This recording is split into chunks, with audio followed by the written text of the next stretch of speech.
जंतर मंतर या ठिकाणी जे आंदोलन चालू होतं त्या ठिकाणी मात्र त्या अमानुषरित्या विद्यार्थ्यावर मारहाण करण्यात आली, तरी देखील त्या ठिकाणचे विद्यार्थी हे मात्र मागे हटलेले नाही। आणि शेवटी आज आपण जर पाहिलं तर खऱ्या अर्थाने धर्मेंद्र प्रधान यांना राजीनामा देण्यास भाग पाडलेला आहे। त्यानंतर ज्यांना छत्रपती संभाजीनगरमध्ये करण्यात येत आहे।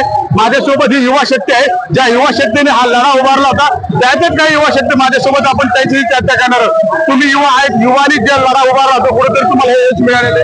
नक्कीच हा आमचा खूप मोठा जो आमचा आज आम्हाला यश मिळालेलं आहे। आणि हे यश मिळवत असताना जो लाठीचार्ज झाला, जे काही त्या विद्यार्थ्यांवर दिल्लीला जंतर मंतरवर जो अन्याय झाला, त्या सगळ्या अन्यायाला आज कुठेतरी पोच पावती मिळते असं आम्हाला म्हणावंसं वाटतंय। कारण का त्यांच्यावर जे काही अन्याय तिथं झाला, त्यांच्यावर लाठीचार्ज झाला, ते सगळं सहन करून आज विद्यार्थी त्याच्या मतावर ठाम राहिला आणि शेवटी धर्मेंद्र प्रधानांना त्यांचा राजीनामा द्यावाच लागला। ही आहे आजच्या या देशाच्या युवांची ताकद। त्यामुळे नक्कीच हा विजय सगळ्या युवांचा आहे आणि युवांचाच नसून हा जो विजय आहे तो नक्कीच लोकशाहीचा आहे। लोकशाही जिंदाबाद। काय सांगशील, ज्या पद्धतीने विद्यार्थी अनेक दिवसापासून मागणी धरून होते, त्यासाठी त्यांना उभा मार खावा लागले, जनतेने लाट्या काट्या खावा लागले, पण शेवटी तुम्ही राजीनामा घेण्यास भाग पाडले। कसं आहे सर, एक तर राजीनामाला ही आनंदाची गोष्टच आहेच आहे, पण आमचा युवक आज प्रश्न विचारायला शिकला। म्हणजे काही मोजकेच चळवळीतले कार्यकर्ते प्रश्न विचारायचे, अंधभक्त आणि आयटी सेल त्यांना ट्रोल करायचं की तुम्ही कायच करून घेसान, जाती धर्माचं राजकारण करायचे, आणि बाकीचे लोक मुख्य असायचे कारण पॉवर मध्ये जे लोक असतात ते राजीनामा देत तर नव्हते, पण दडपशाही करायचे। पण आज आम्ही बघितलं की युवकांनी जेनजींनी ज्या प्रकारे विरोध केला, जेवढं प्रेशर टाकलं सरकारवर, अक्षरशः मन की बात करणारे रेडिओवर आज रीलवर आमच्याशी येऊन संवाद साधताय, मित्र म्हणणारे फ्रेंड्स म्हणताय, आमची भाषा बोलायला लागले, पण आम्ही त्यांच्या या भूलथापांना बळी नाही पडणार।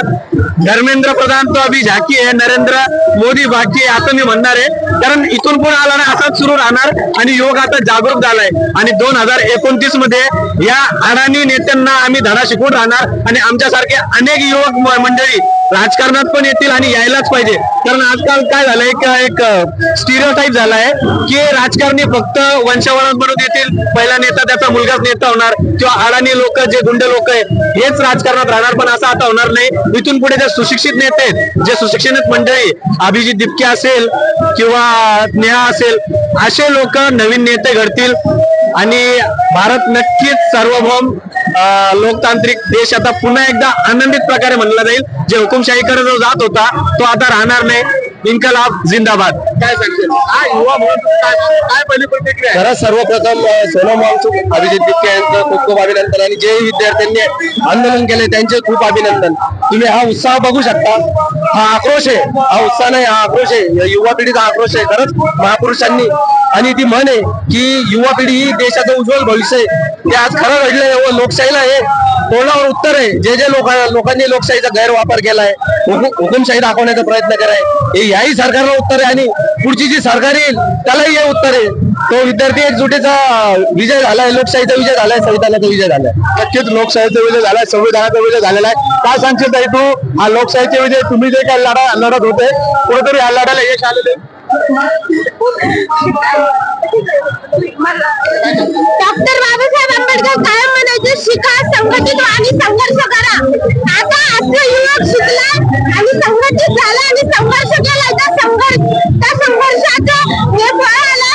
त्यांनी धर्मेंद्र प्रधानांचा राजीनामा घेतलाय। ह्याच्या पुढे जर विद्यार्थ्यांना कोणत्याही गोष्टीत अडचण आली तर शिकेल, संघटित होणार आणि एकत्र येणार, त्या गोष्टीवर संघर्ष करून त्या गोष्टीला यश त्या गोष्टीचं यशात हे करेल आणि प्रत्येक गोष्टीत त्या गोष्टीत आमचा हक्क आहे, आम्ही ती गोष्ट हक्काने जिंकू म्हणजे जिंकू। नक्कीच लोक जागरूक झालेले आहेत। काय वाटतं तुला, ज्या पद्धतीने राजीनामा देण्यास युवाने भाग पाडलेला आहे, त्यानंतर ही युवा पिढी ही अशी सक्रिय राहणार आहे? हो, शिक्षा रोजगार देना सके वो सरकार निकम्मी है, जो सरकार निकम्मी है वो सरकार बदलनी है।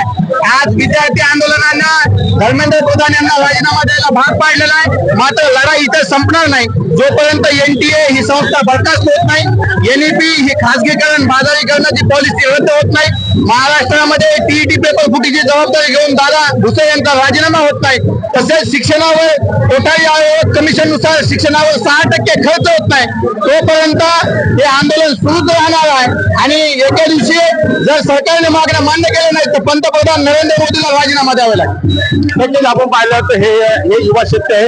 या युवा शेतकरीनेच शेवटी कुठेतरी सरकारला त्यांना झुकावं लागलं आणि ते शिक्षण मंत्री आहेत धर्मेंद्र प्रधान यांना राजीनामा द्यायला भाग पाडल्याने त्यामुळे ही लढा जे आहे आता इथून पुढे आपण चालू असल्याचं वक्तव्य विद्यार्थ्यांनी केलं आपल्याला पाहायला पाहिजे. संजय आयर, मराठी, छत्रपती संभाजीनगर.